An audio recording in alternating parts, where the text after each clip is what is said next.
यह कहानी एक कुत्ते की अपने मालिक के प्रति वफादारी की एक अनोखी कहानी बयान करती है।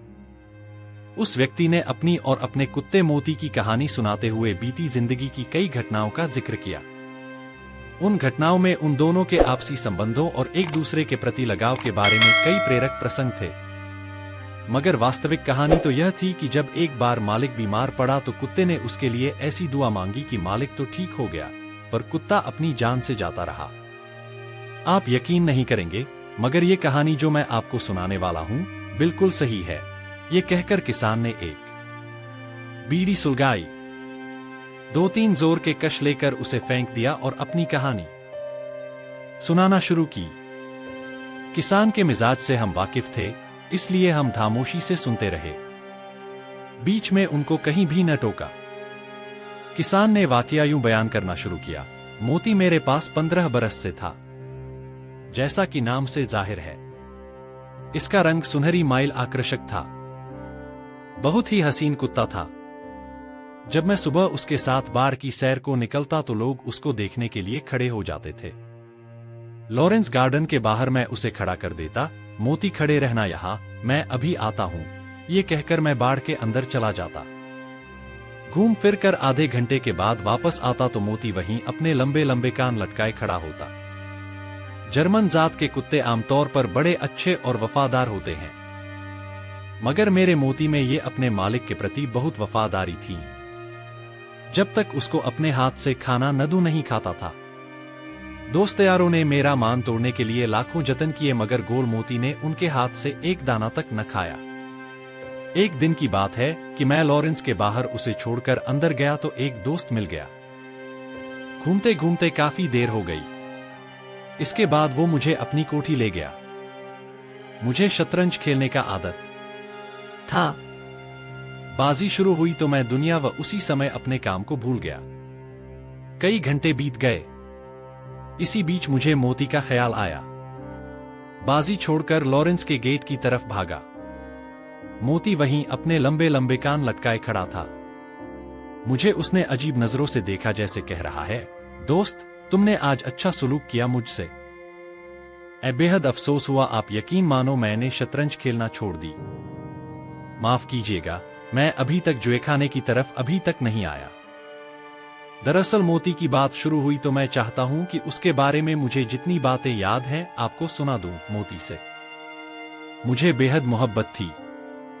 मेरे साथ रहने का एक खास उसकी मोहब्बत भी थी।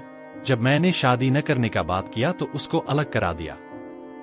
आप शायद कहें कि मैंने जुल्म किया, लेकिन मैं समझता हूं मोहब्बत में हर चीज खराब हो जाती है। मैं उसकी जात के सिवा और किसी अन्य जाति से मिलना जुलना देखना नहीं चाहता था। कई बार मैंने सोचा अगर मैं मर गया तो ये किसी और के पास चला जाएगा। कुछ देर मेरी मौत का असर इस पर रहेगा। इसके बाद मुझे भूलकर अपने नए मालिक से मोहब्बत करना शुरू कर देगा। जब मैं ये सोचता तो मुझे बहुत दुख होता, लेकिन मैंने ये अनुभव कर लिया था कि अगर मुझे अपनी मौत की एहसास का पूरा यकीन हो गया तो मैं मोती को मार दूंगा। आंखें बंद करके उसे गोली का निशाना बना दूंगा। मोती कभी एक लम्हे के लिए मुझसे जुदा नहीं हुआ था। रात को हमेशा मेरे साथ सोता। मेरी तन्हा जिंदगी में वो एक रोशनी थी। मेरी बेहद फीकी जिंदगी में उसका वजूद एक शीरीनी था। उससे मेरी खैरमामूली मोहब्बत देखकर कई दोस्त मजाक उड़ाते थे। किसान ने कहा, मोती कुतिया होती तो आपने जरूर उससे शादी कर ली होती। ऐसे ही कई और फिक्रे कसे जाते, लेकिन मैं मुस्कुरा देता। मोती बड़ा ज़हीन था। उसके बारे जब कोई बात हुई तो फौरन उसके कान खड़े हो जाते थे। मेरे हल्के से हल्के इशारे को भी वो समझ लेता था। मेरे मूड के सारे उतार चढ़ाव उसे मालूम होते हैं। अगर किसी वजह से गुस्सा होता तो वो मेरे साथ खेलना शुरू कर देता। मुझे खुश करने के लिए हर मुमकिन कोशिश करता। अभी उसने टांग उठाकर पेशाब करना नहीं सीखा था, यानी अभी कमसिन था कि उसने एक बर्तन को जो कि थाली था, थूथनी बढ़ाकर सूंघा। मैंने उसे झिड़का तो दुम दबाकर वहीं बैठ गया। पहले उसके चेहरे पर हैरत सी पैदा हुई थी कि हैं ये मुझसे क्या हो गया। देर तक गर्दन न्योड़ाए बैठा रहा, जैसे नदामत के समुंदर में गिरख है। मैं उठा, उठकर उसको गोद में लिया। प्यारा पुचकारा, बड़ी देर के बाद जाकर उसकी दुम हिली। मुझे बहुत तरस आया कि मैंने त्वामतवा उसे डांटा, क्योंकि उस रोज रात को खरीब ने खाने को मुंह न लगाया। वो बड़ा हसास कुत्ता था। मैं बहुत बेपरवाह आदमी हूं। मेरी लापरवाही से उसको एक बार निमोनिया हो गया। मेरे रोगेट हो गए। डॉक्टरों के पास दौड़ा, इलाज शुरू हुआ, मगर असर क्या हुआ? फिक्रा में 7 रातें जागता रहा। उसको बहुत तकलीफ थी। सांस बड़ी मुश्किल से आता था। जब सीने में दर्द उठता तो वो मेरी तरफ देखता, जैसे ये कह रहा है, फिक्र की कोई बात नहीं, मैं ठीक हो जाऊंगा। कई बार मैंने महसूस किया कि सिर्फ मेरे आराम की खातिर उसने ये जाहिर करने की कोशिश की है कि उसकी तकलीफ कुछ कम है। वो आंखें मीच लेता ताकि मैं थोड़ी देर आंख लगा लूं। 8वीं रोज ईश्वर करे उसका बुखार हल्का हुआ और आहिस्ता आहिस्ता उतर गया। मैंने प्यार से उसके सर पर हाथ फेरा तो मुझे एक थकी थकी सी मुस्कुराहट उसकी आंखों में तैरती नजर आई। निमोनिया के जालिम हमले के बाद देर तक उसको परेशानियां रही, लेकिन ताकतवर दवाओं ने उसे ठीक ठाक कर दिया। एक लंबी हैर हाजिरी के बाद लोगों ने मुझे उसके साथ देखा तो तरह तरह के सवाल करने शुरू किए। आशित और माशूक कहाँ गायब थे इतने दिनों? आपस में कहीं लड़ाई तो नहीं हो गई थी? किसी और से तो नजर नहीं लड़ गई थी मोती की? मैं खामोश रहा। मोती ये बातें सुनता तो एक नजर मेरी तरफ देखकर खामोश हो जाता कि भौंकने 2 कुत्तों को। लेकिन मोती को अपने हम जिनसों से कोई दिलचस्पी नहीं थी। उसकी दुनिया सिर्फ मेरी जात थी। इससे बाहर वो कभी निकलता ही नहीं था। मोती मेरे पास नहीं था। जब एक दोस्त ने मुझे अखबार पढ़कर सुनाया, इसमें एक वाकया लिखा था, आप सुनिए, बड़ा दिलचस्प है। अमेरिका या इंग्लिस्तान मुझे याद नहीं कहा। एक शख्स के पास कुत्ता था, मालूम नहीं किस जात का। उस शख्स का ऑपरेशन होना था। उसको अस्पताल ले गए तो कुत्ता भी साथ हो लिया। स्ट्रेचर पर डालकर उसको ऑपरेशन रूम में ले जाने लगे तो कुत्ते ने अंदर जाना चाहा। मालिक ने उसको रोका और कहा, बाहर खड़े रहो, मैं अभी आता हूं। कुत्ता हुक्म सुनकर बाहर खड़ा हो गया। अंदर मालिक का ऑपरेशन हुआ जो नाकाम साबित हुआ। उसकी लाश दूसरे दरवाजे से बाहर निकाल दी गई। कुत्ता 12 बरस तक वहीं खड़ा अपने मालिक का इंतजार करता रहा। पेशाब पाथाने के लिए कुछ वहां से हटता, फिर वहीं खड़ा हो जाता। आखिर एक रोज मोटर की लपेट में आ गया और बुरी तरह जमी होगा। मगर इस हालत में भी वो खुद को घसीटता हुआ वहां पहुंचा जहां उसके मालिक ने उसे इंतजार करने के लिए कहा था। आखिरी सांस उसने उसी जगह लिया। ये भी लिखा था कि अस्पताल वालों ने उसकी लाश में भूस भर के उसको वहीं रख दिया है, जैसे वो अब भी अपने मालिक के इंतजार में खड़ा है। मैंने ये कहानी सुनी तो मुझ पर कोई खास असर न हुआ। पहले तो मुझे उसकी सेहत ही का यकीन न आया, लेकिन जब मोती मेरे पास आया और मुझे उसकी बीमारी याद हुआ तो बहुत बरसों के बाद मैंने ये कहानी कई दोस्तों को सुनाई। सुनाते वक्त मुझ पर एक भूली बात याद हो जाती थी और मैं सोचने लगता था, मेरे मोती से भी कोई ऐसा कारनामा प्रसिद्ध होना चाहिए। मोती मामूली हस्ती नहीं है। मोती बहुत ही अच्छा और समझदार था। बचपन में उसने थोड़ी शरारतें की, मगर जब उसने देखा कि मुझे पसंद नहीं तो उनको तर्क कर दिया। आहिस्ता आहिस्ता अच्छाई और समझदारी कर ली जो उसके रास्ते अच्छे हैं कायम रही। मैंने सबसे पहले कहा है तो मेरी आंखों में आंसू आ गए हैं। महात्मा ने रुक गए, उनकी आंखें आंसू से भारी हो गई थी। हम खामोश रहे थोड़ी देर के बाद उन्होंने रुमाल निकालकर अपने आंसू पोंछे और कहना शुरू किया, यही मेरी ज्यादती है कि मैं जिंदा हूं, लेकिन शायद इसलिए जिंदा हूं कि इंसान हूं। मर जाता तो शायद मोती की बुराई होती। जब वो मरा तो रो रो कर मेरा बुरा हाल था, लेकिन वो मरा नहीं था। मैंने उसको मरवा दिया था। इसलिए नहीं कि मुझे अपनी मौत की दिन नजदीक है का यकीन हो गया था। वो पागल हो गया था। ऐसा पागल नहीं जैसा कि आम पागल कुत्ते होते हैं। उसके मर्ज का कुछ पता ही नहीं चलता था। उसको सख्त तकलीफ थी। उसका गला घुट घुट कर आवाज आ रहा था। डॉक्टरों ने कहा इसका सही इलाज यही है कि उसको मरवा दो। मैंने पहले सोचा नहीं, लेकिन वो जिस तकलीफ में गिरफ्तार था मुझसे देखी नहीं जाती थी। मैं मान गया।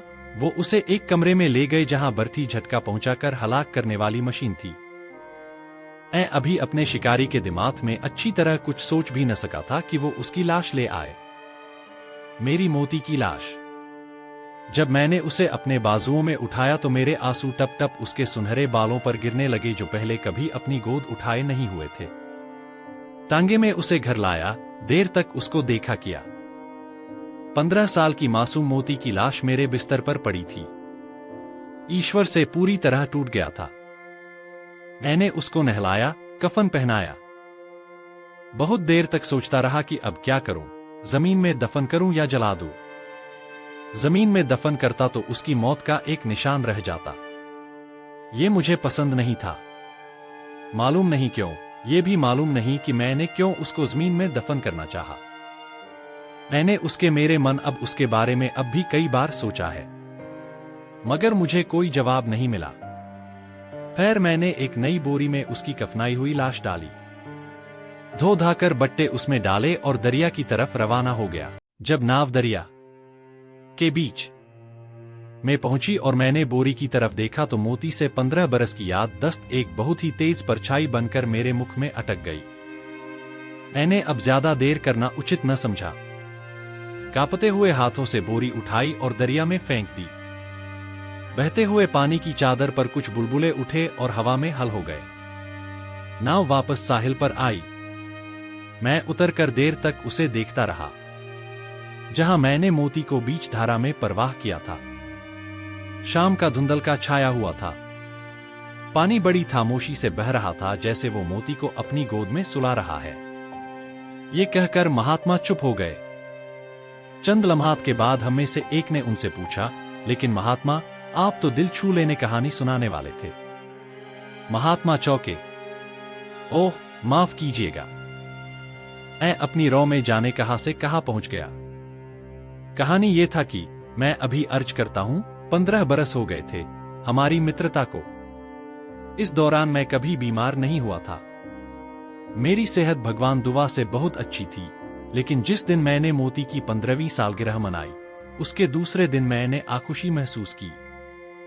शाम को ये खुशी तेज बुखार में तब्दील हो गई। रात सख्त बेचैन रहा, मोती जागता रहा। एक आंख बंद करके दूसरी आंख से मुझे देखता रहा। पलंग पर से उतरकर नीचे जाता, फिर आकर बैठ जाता।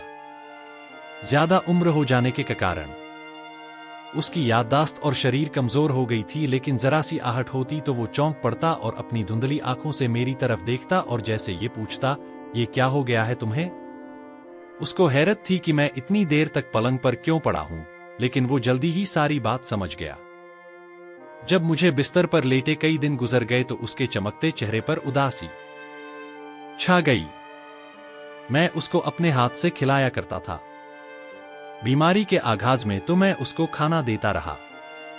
जब बीमारी बढ़ गई तो मैंने एक दोस्त से कहा कि वो सुबह शाम मोती को खाना खिलाने आ जाया करे। वो आता रहा, मगर मोती ने उसकी प्लेट की तरफ मुंह न किया। मैंने बहुत कहा, लेकिन वो न माना। एक मुझे अपने मर्ज की तकलीफ थी जो दूर होने ही में नहीं आता था। दूसरे मुझे मोती की फिक्र थी जिसने खाना पीना बिल्कुल बंद कर दिया था। अब उसने पलंग पर बैठना भी छोड़ दिया। सामने दीवार के पास सारा दिन और सारी रात खामोश बैठा अपनी धुंधली आंखों से मुझे देखता रहता।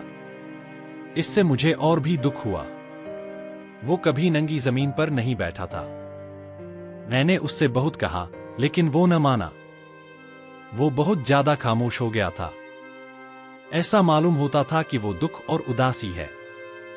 कभी कभी उठकर पलंग के पास आता, अजीब हसरत भरी नजरों से मेरी तरफ देखता और गर्दन झुकाकर वापस दीवार के पास चला जाता।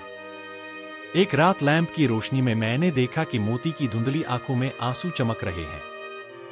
उसके चेहरे से दुख और आंसू बरस रहा था। मुझे बहुत दुख पहुंचा। मैंने उसे हाथ के इशारे से बुलाया। लंबे लंबे सुनहरे कान हिलाता वो मेरे पास आया। मैंने बड़े प्यार से कहा, मोती, मैं अच्छा हो जाऊंगा। तुम दुआ मांगो, तुम्हारी दुआ जरूर कबूल होगी। ये सुनकर उसने बड़ी उदास आंखों से मुझे देखा, फिर सर ऊपर उठाकर छत की तरफ देखने लगा, जैसे दुआ मांग रहा है। कुछ देर वो इस तरह खड़ा रहा। मेरे जिस्म पर झुरझुरी सी तारी हो गई। एक अजीबोगरीब तस्वीर मेरी आंखों के सामने थी। मोती सचमुच दुआ मांग रहा था। मैं सच बात करता हूं, वो सरतापा दुआ था। मैं कहना नहीं चाहता, लेकिन उस वक्त मैंने महसूस किया कि उसकी आत्मा भगवान के पहुंचकर गिड़गिड़ा रही है। मैं कुछ ही दिनों में अच्छा हो गया, लेकिन मोती की हालत मैर हो गई। जब तक मैं बिस्तर पर था, वो आंखें बंद किए दीवार के साथ खामोश बैठा रहा। मैं हिलने जुलने के काबिल हुआ तो मैंने उसको खिलाने पिलाने की कोशिश की, मगर बेसूद। उसको अब किसी शय से दिलचस्पी नहीं थी। दुआ मांगने के बाद जैसे उसकी सारी ताकत जायल हो गई थी। मैं उससे कहता, मेरी तरफ देखो मोती, मैं अच्छा हो गया हूं। ईश्वर ने तुम्हारी प्रार्थना सुन ली है। लेकिन वो आंखें न खोलता। मैंने 2-3 बार डॉक्टर बुलाया। उसने इंजेक्शन लगाए पर कुछ न हुआ। एक दिन मैं डॉक्टर लेकर आया तो उसका दिमाग चल चुका था। मैं उठाकर उसे बड़े डॉक्टर के पास ले गया और डॉक्टर ने कहा, इसका प्राण निकल गया। महात्मा बोले, मुझे मालूम नहीं बाबर और हुमायूं वाला किस्सा कहां तक सही है, लेकिन ये बात बिल्कुल सही है।